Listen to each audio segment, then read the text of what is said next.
यदि वे दिनांक 3 मई 2026 तक लिखित में माफी मांगते हैं तो उन्हें माफ कर दिया जाएगा।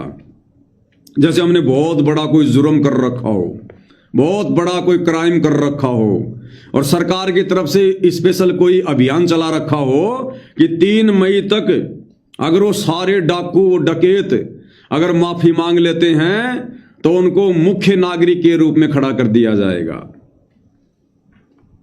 अब भाई और बहनों, दिन का पाठ है 3 दिन का, 1, 2, 3 मई का। तो ये चाह रहे हैं कि सात संगति वाले भी आ जाएं तो कुछ और पाठ हो जाए, थोड़ा दान दक्षिणा और अच्छी खासी आ जाए। ये बहुत शातिर आदमी है ये। अरे 3 मई का कोई मुहूर्त निकलवा रखा है क्या? कोई कैलेंडर में लिखा हुआ है क्या 3 मई? 3 मई का क्या मतलब है? अगर इससे पहले अगर कोई मर गया तो फिर उसका जिम्मेदार कौन है? अगर 3 मई से पहले कोई मर जाता है तो उसका जिम्मेदार कौन होगा? फिर उसके घर वाले तुम्हारे ऊपर मुकदमा कर देंगे तो कि साहब इन्होंने 3 मई लिखा था तो हमने सोचा कि आराम से दे देंगे लिखित में माफी, अब साहब ये तो 2 दिन पहले मर गया। तो 3 मई का क्या मतलब होता है? परमात्मा इंतजार करवाते हैं क्या? वेट करवाते हैं परमात्मा? बिगड़े हुए भगत को कोई समय दिया जाता है क्या? उसको तो तुरंत आने के लिए कहा जाता है, तुरंत इसी समय आ जाओ, समझा है तो सिर दर पाओ, बहुर नहीं रहे सादाव। 3 मई का टाइम देंगे भगवान। यदि वे दिनांक 3 मई 2026 तक लिखित में माफी मांगते हैं तो उन्हें माफ कर दिया जाएगा। यदि दिनांक 3 मई 2026 तक माफी नहीं मांगते हैं तो उसके बाद कोई सुनवाई नहीं होगी।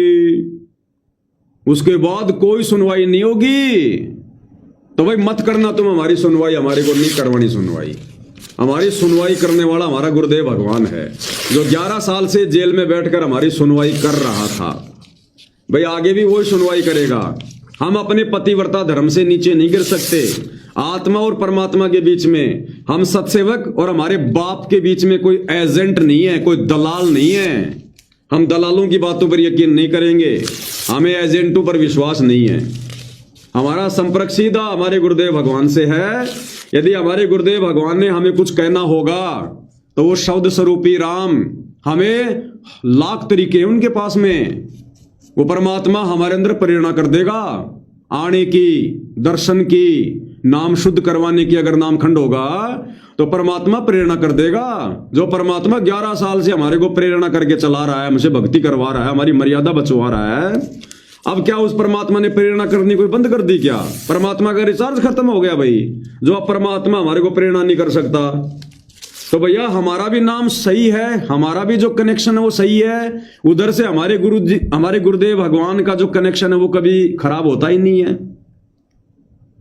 अरे टावर बिल्कुल सही है और मोबाइल में सिम है, कनेक्शन सही है, तो भैया दोनों चीज काम करेंगी।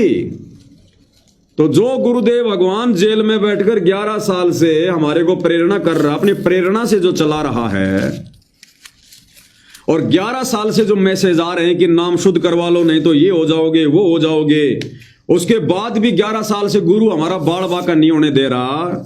अब वो गुरु ये कहेगा कि 3 मई के बाद तुम्हारा नाम शुद्ध नहीं होगा, या 3 मई के बाद तुम सारे के सारे तुम मर जाओगे, ये हो जाएगा, वो हो जाएगा। भैया आत्मा और परमात्मा के बीच में हम एजेंट नहीं बनाएंगे। हम सात संगति वाले सत्सेवक भाई बहन हैं। हमारा एजेंट हमारा गुरु ही है। हम 11 साल से डायरेक्ट अपने परमात्मा जी से बात कर रहे हैं।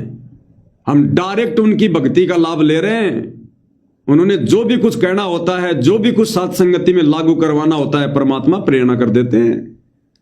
अब हम इन दलालों के पीछे चलेंगे, इन दलालों के कहने से चलेंगे हम, गुरु जी के परिवार के कहने से, कोऑर्डिनेटरों के कहने से, जिन दलालों के खुद के सारे कनेक्शन जो है कटे पड़े हैं। तो भैया हम तो जिस प्रकार से भक्ति करते आ रहे थे गुरु की गैर हाजिरी में, अब जब तक पूज्य गुरुदेव भगवान अपनी तरफ से कोई ओरिजिनल वीडियो बनाकर आदेश पारित नहीं करेंगे, तब तक भैया हम इन पीले पर्चों के हिसाब से नहीं चलने वाले, ना कभी पहले हम चले। इन चीजों को ध्यान रख लेना। इनको बाढ़ में जाए तुम्हारे पीले पर्चे। पूरी संगत का सत्यानाश कर दिया इन पीले पर्चों ने 11 साल में। हमारा सत्यानाश करना चाहते हो क्या तुम्हें?